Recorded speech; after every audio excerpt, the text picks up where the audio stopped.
Hello students, I am R K Jha. आज मैं आपके लिए क्लास 9th के लिए मैथमेटिक्स का नंबर सिस्टम पार्ट 2 लेके आए हैं। हम पार्ट 1 के वीडियो में आपको हम इसमें ये बता चुके हैं कि हम किसी भी नंबर को p/q के फॉर्म में कैसे लाएंगे, रेशनल नंबर क्या होता है, रेशनल नंबर का रिप्रेजेंटेशन आप नंबर लाइन पर कैसे करोगे। आज के क्लास में हम आपको सबसे पहले ये बताते हैं कि हम किसी भी इरेशनल नंबर को नंबर लाइन पर कैसे करेंगे। तो उसके लिए दो मेथड होता है, एक ज्योमेट्रिकली मेथड होता है और एक एल्जेब्रिकली मेथड होता है। तो जनरली एल्जेब्रिकली मेथड में कोई होल नंबर अंडर रूट में दिए होते हैं और ज्योमेट्रिकली मेथड में कोई इरेशनल नंबर का डेसिमल फॉर्म अंडर रूट में दिया रहता है। जैसे एग्जांपल के तौर पर √5 है और एक अंडर रूट 3.6 है। अब ये क्वेश्चन है कि इसको नंबर लाइन पर रिप्रेजेंट करना है। तो पहले हम इसको देखते हैं एग्जांपल्स के तौर पर कि अगर √5 को करना है तो सबसे पहले जो नंबर आपके पास दिए रहते हैं अंडर रूट में, जैसे ये √5 है, तो आप ये देखो कि इस 5 से पहले कौन नंबर है, ठीक पहले 5 से जो एक परफेक्ट स्क्वायर होता है। तो 5 से ठीक पहले 4 एक परफेक्ट स्क्वायर है 2 का। तो हम इस 5 के जगह पर इसको इस तरह से स्प्लिट कर लेंगे। तो 4 एक परफेक्ट स्क्वायर है और 4 किसका परफेक्ट स्क्वायर है, 2 का। तो इसको हम 2 का स्क्वायर +1 लिखते हैं। अगर यही अब √10 दे दिया, एक एग्जाम्पल एक और लिख के देखो। अगर √10 दे दिया तो फिर हमें देखना है कि 10 से पहले कौन नंबर है, ठीक पहले जो परफेक्ट स्क्वायर होता है। तो 10 से पहले 9 है जो कि 3 का स्क्वायर है। तो हम इसको 3 का स्क्वायर दैट इज 9 +1 लिखे। फिर अगर आपको यहाँ 13 दे दिया तो 13 से पहले ठीक पहले 9 है जो 3 का स्क्वायर है। अब 3 का स्क्वायर 9 हो गया। अब 9 में आप क्या जोड़ोगे तो 13 होगा, तो 4 जोड़ना होगा, तो +4 लिख लिए। तो आपके पास जो ये इस तरह के जो भी नंबर होंगे इसको आप इस तरह से बना लोगे। इसको बनाने के बाद आपको इंस्ट्रूमेंट बॉक्स की जरूरत पड़ेगी। इंस्ट्रूमेंट बॉक्स में आपको ये क्वेश्चंस बनाने के लिए स्केल, कंपास, पेंसिल और रबर की जरूरत पड़ेगी। सबसे पहला स्टेप ये है, इस क्वेश्चंस को बनाने के लिए आपको स्केलिंग करना होगा। स्केलिंग करने के लिए आप जैसे 2 सेंटीमीटर का लाइन खींचो, तो 2 सेंटीमीटर का जो आप लाइन खींचोगे इसको हम 1 सेंटीमीटर कंसीडर करेंगे। आप कहेंगे ऐसा क्यों करना पड़ता है? तो जनरली कंपास जो होता है तो कंपास का गैप जनरली 1 या 1 से कुछ ज्यादा होता है, तो फिर हमें आर्क देने में दिक्कत होती है। इसीलिए उस दिक्कत को सॉर्ट करने के लिए हम 2 सेंटीमीटर के लाइन को हम 1 सेंटीमीटर रिप्रेजेंट करेंगे। क्लियर? तो अब आप एक सबसे पहले एक लाइन खींच लो, खींच लिए हम, और आपको यहां से स्टार्ट करो 0। अब यहां से 2 सेंटीमीटर पर ये 1 लिख दो, फिर यहां से 2 पर फिर ये 2 लिख दिए, फिर 2 पर 3 लिख दिए, फिर 4 लिख दिए, फिर 5 लिख दिए। इस तरह से आप लिख दोगे। अब चलते हैं √5 हमें समझना है। तो √5 में किस नंबर का स्क्वायर है वो देखना है। तो 2 का स्क्वायर है, तो जिस नंबर में स्क्वायर होगा उस पर आपको 1 सेंटीमीटर, बोलने के लिए हम 1 सेंटीमीटर बोल रहे हैं, बट अभी आपको बताया कि 1 centimetre is equal to 2 centimetre. तो बाय स्केल 2 सेंटीमीटर होगा, लेकिन कहने के लिए हम उसको 1 सेंटीमीटर ही मानेंगे। तो आप 2 पर 1 सेंटीमीटर मतलब 2 सेंटीमीटर खींचोगे, बट उसको 1 सेंटीमीटर हम कंसीडर करेंगे। ये हमने 1 सेंटीमीटर खींच लिया और ये स्ट्रेट होना चाहिए 90 डिग्री पर। ठीक है? अब इसको 0 है, आप इसको O भी समझ सकते हो। इस पॉइंट को आप A दे दो, तो ये OA 2 यूनिट है और इसको हम B दे दिए तो ये 1 यूनिट है। अगर हम O को B से जोड़ दिए तो OAB एक राइट ट्रायंगल बन गया। जिस OAB में ये बेस 2 यूनिट है और ये AB 1 यूनिट है। तो हम जानते हैं किसी भी राइट ट्रायंगल में अगर बेस और परपेंडिकुलर पता हो तो हम उसका हाइपोटेन्यूज निकाल सकते हैं।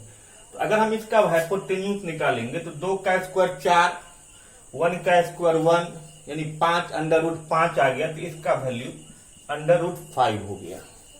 अब आपका क्वेश्चन था कि √5 को रिप्रेजेंट करना था, तो इसके वैल्यू कितने हैं? √5 मीन्स ओबी का लेंथ √5 है। अब हम क्या करेंगे, कंपास लेंगे, कंपास के मेटालिक पॉइंट को ओ पर रखेंगे, ये 0 भी कहलाएगा, ओ पर रखेंगे, और पेंसिल के एंड को आप बी पर रखो, और इस तरह से एडजस्ट करके हम यहाँ से एक आर्क खींच देंगे, और यहाँ से जो पहला आर्क आएगा ये पॉइंट इंडिकेट करेगा √5 का। सिमिलरली अगर यहाँ √6 होता तो फिर यही वही हमें देखना था कि 6 से पहले कौन नंबर है जो एक परफेक्ट स्क्वायर है, वो 4 है, और 4 2 का स्क्वायर +2 होगा। अगर ये +2 है, इसका मतलब कि इसको रिप्रेजेंट करने के लिए मेरा स्टार्टिंग +1 से होगा, यानी जब भी हमें √6 को रिप्रेजेंट करना है तो पहले हमें √5 को रिप्रेजेंट करना होगा, देन √6 रिप्रेजेंट करना होगा। उसी तरह से √7 है तो पहले आपको √5 करना होगा, √6 करना होगा, फिर √7 करना होगा, फिर √8 दे दिया तो √8 को भी हम 2 का स्क्वायर +4 लिखेंगे, तो +4 को रिप्रेजेंट करने के लिए +1 से आना पड़ेगा, मतलब √5, √6, √7 देन √8 मिलेगा।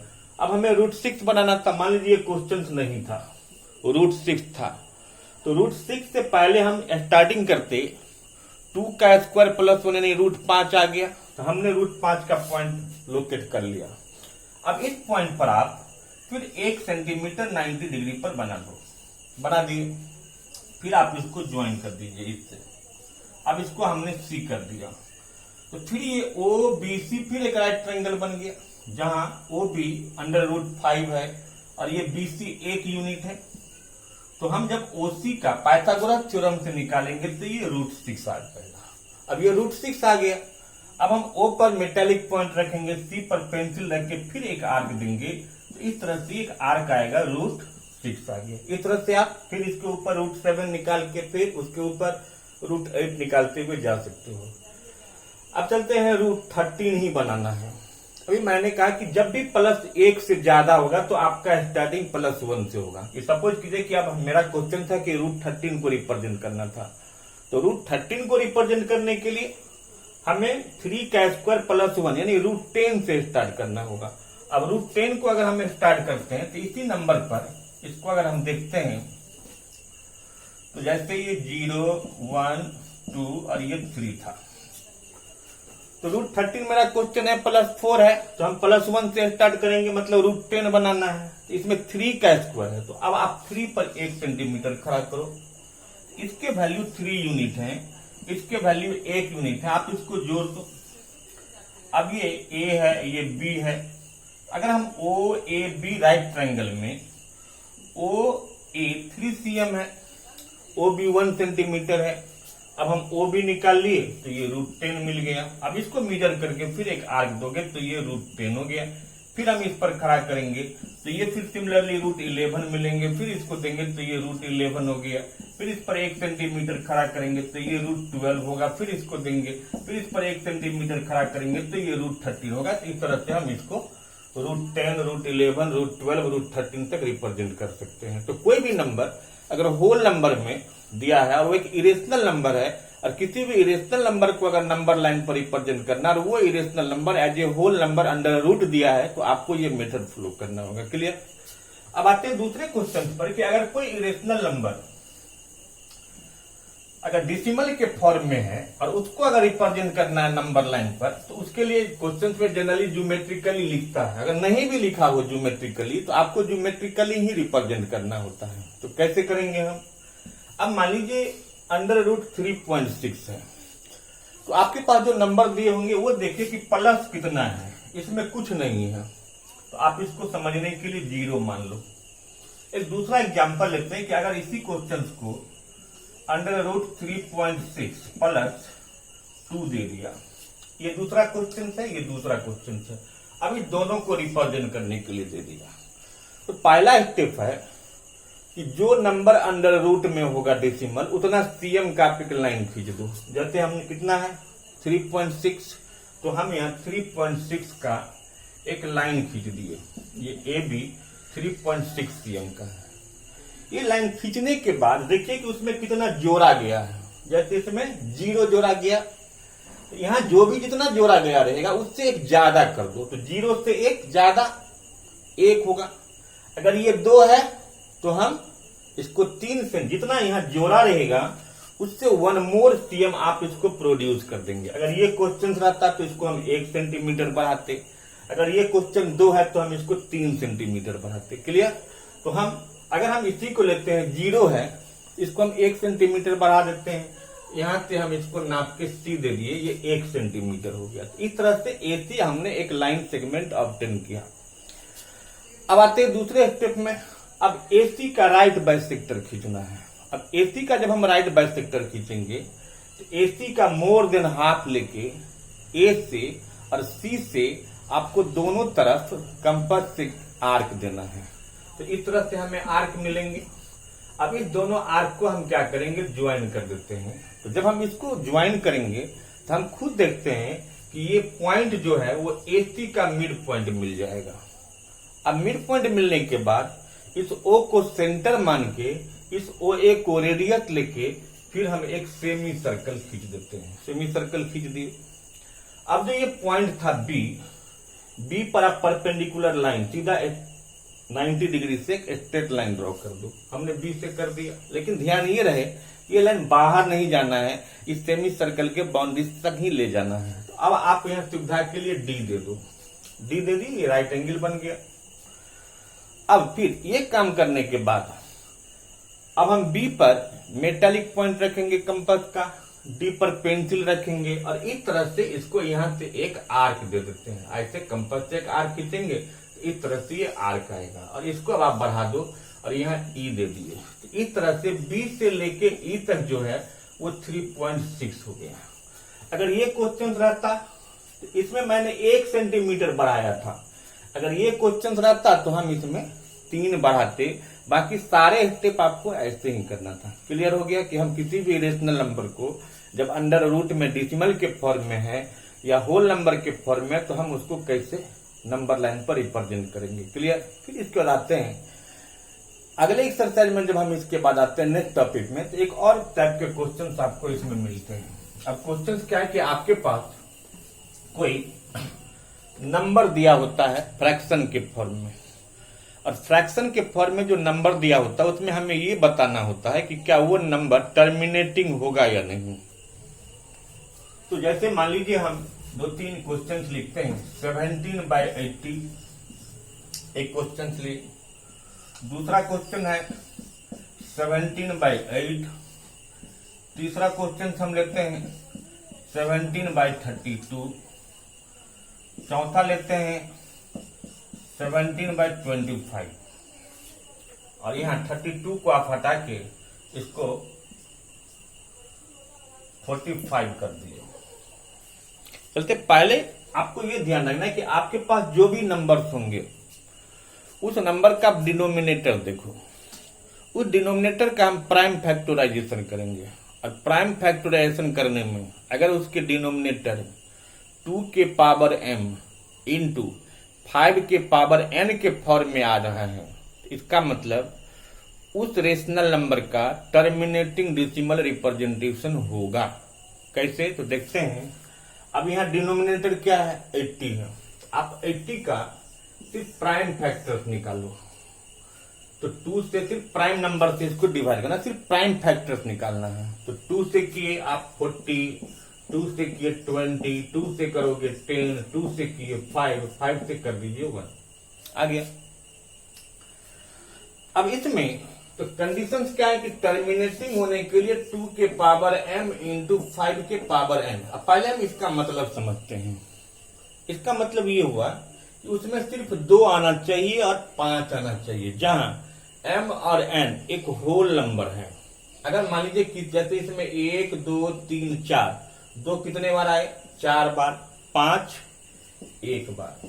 और आप होल नंबर जानते हो कि counting number starting with 0 means 0 भी क्या है, एक होल नंबर है।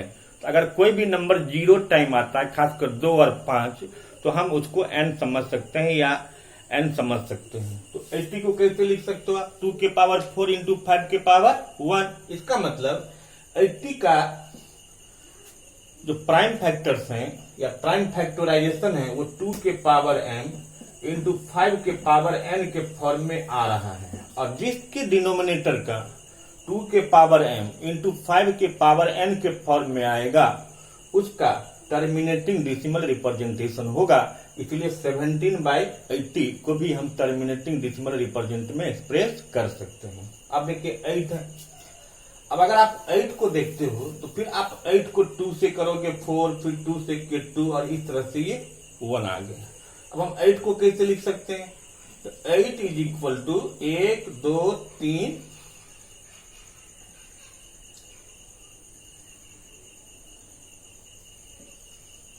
2 गुने 2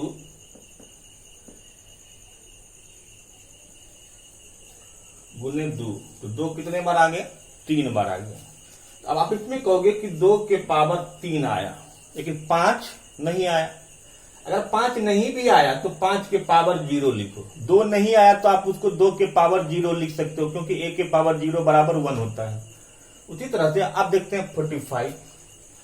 तो अगर इसमें 5 नहीं भी आया था तो इसका मतलब फिर भी हम 5 के पावर 0 लिखे। तो अब कहने के लिए क्या होगा कि इसके डिनोमिनेटर को भी हम, इसका डिनोमिनेटर जो है वो 2 के पावर m इंटू 5 के पावर n के फॉर्म में आ रहा है, इसलिए इसका भी टर्मिनेटिंग डेसिमल रिप्रेजेंटेशन होगा। अब अगला है 45। अब अगर 45 को आप करते हो तो पहले 3 से कीजिए, 15, 3 से 5, 5 से 1। तो अब अगर हम 45 का प्राइम फैक्टर दिखाते हैं तो 3 के पावर 2 इंटू 5 के पावर 1, 0 2 नहीं आया है तो अब आप 2 के पावर 0 दे दिए। लेकिन अगर हम 2 दे भी दिए तो 2 के पावर 0 और 5 के पावर, यानी 2 और 5 के अलावे भी ये नंबर आ गया। तो किसी भी p/q के नंबर के डिनोमिनेटर का फैक्टर अगर 2 और 5 के अलावे भी कोई नंबर आ जाता तो उसका टर्मिनेटिंग डेसिमल नहीं होगा। अब 25, आप भी जानते हो 25 को हम 5 इंटू 5 लिख सकते हैं। तो 25 को 5 इंटू 5, अब 2 नहीं है, 2 के पावर 0, इसलिए 5 के पावर 2 इंटू 2 के पावर 0। इसका मतलब इसके डिनोमिनेटर को हम 2 के पावर m इंटू 5 के पावर n के फॉर्म में लिख सकते हैं, इसीलिए इसके भी टर्मिनेटिंग डेसिमल रिप्रेजेंटेशन हो गए। तो कहने का एज ए कंक्लूजन ये हुआ कि अगर सिर्फ 2 आ रहा है तो 5 के पावर 0 भी होगा, यानी उसके प्राइम फैक्टर 2 के पावर m गुने 5 के पावर n के फॉर्म में होगा, इसलिए उसका टर्मिनेटिंग होगा। सिर्फ 5 आ रहा है तो आप उसको 2 के पावर 0 भी लिख सकते हो, इसीलिए उसके भी डिनोमिनेटर को हम 2 के पावर m इंटू 5 के पावर n के फॉर्म में लिख सकते हैं, तो उसका भी टर्मिनेटिंग डेसिमल रिप्रेजेंटेशन होगा। लेकिन अगर किसी का 2 और 5 के अलावे भी कोई तीसरा प्राइम फैक्टर आ जाता तो उसका टर्मिनेटिंग डेसिमल रिप्रेजेंटेशन नहीं होगा। क्लियर? अब चलते हैं इसके बाद।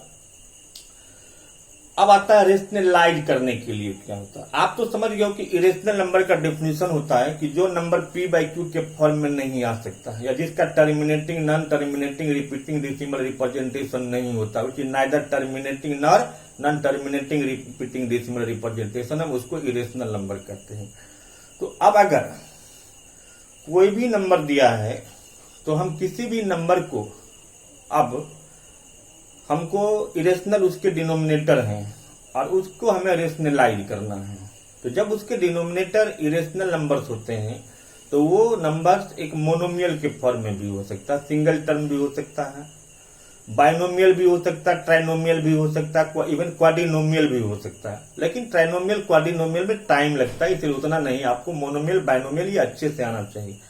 तो मोनोमियल में हमेशा याद रखना है कि मोनोमियल का जो रेशनलाइजिंग फैक्टर होता है वो इटसेल्फ होता है। जैसे नीचे में किसी भी नंबर का नीचे में √7 है तो √7 का रेशनलाइजिंग फैक्टर मतलब RF √7 ही होगा।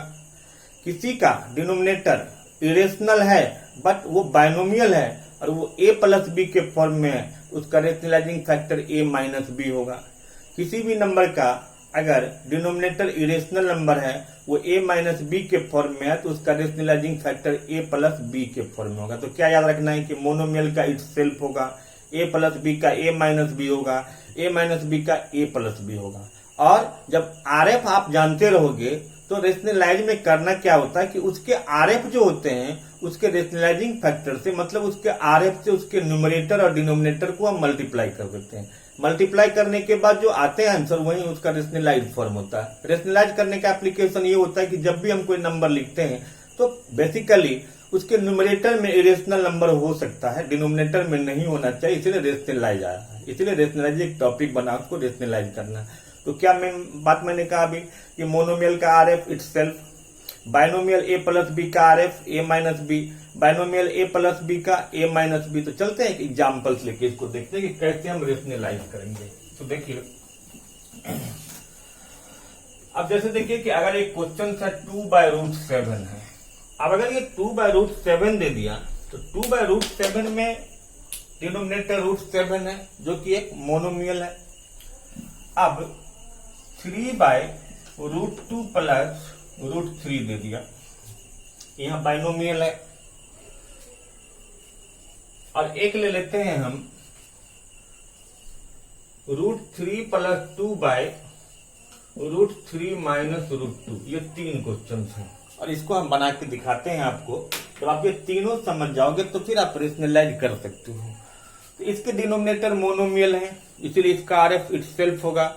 और आरएफ जानने के बाद हम उसके आरएफ से उसके न्यूमरेटर डिनोमिनेटर को मल्टीप्लाई कर सकते हैं। इसके आरएफ √7 ही होंगे, इसीलिए √7 से आप इसको न्यूमरेटर और डिनोमिनेटर को मल्टीप्लाई कर दिए। तो 2√7/7, तो ये इसका आरएफ रेशनलाइज फॉर्म हो गया। क्लियर? अगर बाइनोमियल है जैसे 3/√2 प्लस √3 है, ये बाइनोमियल है, ए प्लस बी के फॉर्म में है, तो इसके आरएफ ए माइनस बी होंगे, यानी √2 प्लस √3 का आरएफ √2 माइनस √3 होगा। और इसीलिए हम इसके न्यूमरेटर और डिनोमिनेटर को हम √2 माइनस √3 से मल्टीप्लाई करेंगे। एक बात और कि जब डिनोमिनेटर जब बाइनोमियल होगा या तो ए प्लस बी होगा या ए माइनस बी होगा, तो ए माइनस बी का ए प्लस बी हो जाएगा, ए प्लस बी का ए माइनस बी होगा। तो डिनोमिनेटर जो है एक आइडेंटिटी बन जाता है, अलजेब्रिक आइडेंटिटी बन जाता है। क्योंकि अलजेब्रिक आइडेंटिटी क्या, ए plus B into A minus B, जो कि ए स्क्वायर माइनस बी स्क्वायर होता है। इसलिए हम इसको लिख सकते हैं इंटू √2 माइनस √3/√2 माइनस √3 से हमने इसके आरएफ से इसके न्यूमरेटर डिनोमिनेटर को मल्टीप्लाई किया। अब क्या कीजिए, इससे आप इसको मल्टीप्लाई कीजिए। 3 को √2 से करेंगे तो 3√2 प्लस माइनस माइनस 3 को √3 से करेंगे तो 3√3। अब नीचे में a plus B into A minus B है, इसको हम A square minus B square लिख सकते हैं। इसीलिए √2 का स्क्वायर माइनस √3 का स्क्वायर। और इस तरह से ये 3√2 माइनस 3√3 ये दोनों अनलाइक टर्म हैं, तो ये ऐसे ही रह जाएगा। आप इवन इसमें से 3 कॉमन भी ले सकते हो। तो अगर हम इसको बस ऐसे ही लिख दें 3√2 माइनस 3√3, तो √2 का स्क्वायर 2 और √3 का स्क्वायर 3, तो दैट इज 3√2 माइनस 3√3/-1 हो गया। ये आंसर हो गया। लेकिन जब हम ऐसे बना लेते हैं तो हम अपने ऊपर कम कॉन्फिडेंस रखते हैं, आंसर पर ज्यादा कॉन्फिडेंस रखते हैं। कोई बच्चे जब इसको मिलाते हैं आंसर से तो नहीं मिलता, जबकि ये सही है। रही बात आंसर क्यों नहीं मिलता है, इसके डिनोमिनेटर में -1 है। तो जब भी डिनोमिनेटर में -1 हो तो न्यूमरेटर के सारे साइन को चेंज कर दो, क्योंकि माइनस से आप इसको डिवाइड कर रहे हो, तो ये प्लस माइनस प्लस माइनस हो जाएगा, माइनस माइनस प्लस हो जाएगा। इसीलिए इसको हम अगले स्टेप में इस तरह से लिख देंगे प्लस 3√3 माइनस 3√2, तो ये इसके आंसर बन जाएंगे। क्लियर? अब एक और एग्जांपल से देखते हैं इसको कि अब अगर न्यूमरेटर डिनोमिनेटर दोनों बाइनोमियल हो तब क्या करना होगा। जब ये क्वेश्चन है √3 प्लस 2/√3 माइनस √2, तो इंटू √3 प्लस √2 से √3 प्लस √2 से मल्टीप्लाई कर दीजिए। क्योंकि स्टेप क्या है कि उसके आरएफ से उसके न्यूमरेटर और डिनोमिनेटर को मल्टीप्लाई करना है। तो जब इसको हम मल्टीप्लाई करें तो a plus B into A plus B, that is A plus B का होल स्क्वायर। इसीलिए हम इसको लिख सकते हैं √3 प्लस 2 का होल स्क्वायर। और नीचे में जब बाइनोमियल होता है तो जनरली फिक्स आइडेंटिटी है, a plus B into A minus B, that is A square minus B square. इसीलिए इसको √3 का स्क्वायर माइनस √2 का स्क्वायर लिखे। और इसी a प्लस बी का whole square, A square plus 2ab plus B square, तो √3 का square plus 2 into √3 into 2 plus 2 का स्क्वायर बाई √3 का स्क्वायर 3 और √2 का स्क्वायर 2। इस तरह से हम इसको 3 - 2 लिखें। अब √3 का स्क्वायर क्या होगा 3, 2 इंटू रूट 3 इंटू 2 2 या 4 रूट 3 प्लस 2 का स्क्वायर 4 हो गया। तो इसको लिखा जाएगा 3 प्लस 4 रूट 3 बाई 1। बाई 1 लिखना नहीं, बाई प्लस 1 नहीं लिखना है। अगर बाई माइनस 1 आएगा तो वो भी लिखना जरूरी है ना, लेकिन उत्तम एक ध्यान रखोगे कि हर एक न्यूमरेटर के टर्म का साइन चेंज कर देना है। क्लियर? बट अभी प्लस 1 है इसलिए कुछ नहीं करना पड़ेगा। तो 3 प्लस 4 ये दोनों लाइक टर्म है, क्योंकि ये दोनों रेशनल हैं, लाइक टर्म है। तो 3 प्लस 4 7 हो गया। बट इसको आप इसमें नहीं जोड़ दोगे गलती से, क्योंकि ये इरेशनल नंबर है। रेशनल इरेशनल अनलाइक टर्म होते हैं। तो 3 प्लस 4 7, तो 7 प्लस 4 रूट 3, इस तरह से हम इसको सॉल्व कर सकते हैं। क्लियर? तो हम आशा करते हैं कि आप लोग समझ गए होंगे। फिर हम अगले क्लास में फिर इसके बाद कुछ प्रॉब्लम को फिर हम रखेंगे आपके सामने, जो आपको हेल्प करेगा बनाने में, और आशा करते हैं कि आपको क्वेश्चन बन जाएगा। Thank you.